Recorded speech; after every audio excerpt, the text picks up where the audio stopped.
जपूया. चला मुलांनो, चला चला झाडे लावूया. माय बाप आपले जसे झाडे जपूया.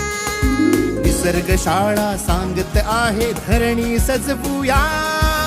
झाडे लावूया. झाडे लावूया. झाडे लावूया. झाडे लावूया.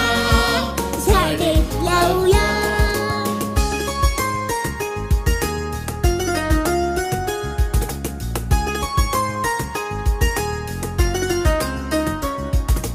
पेरू आंबा फणस आणि चिंच लागते कशी.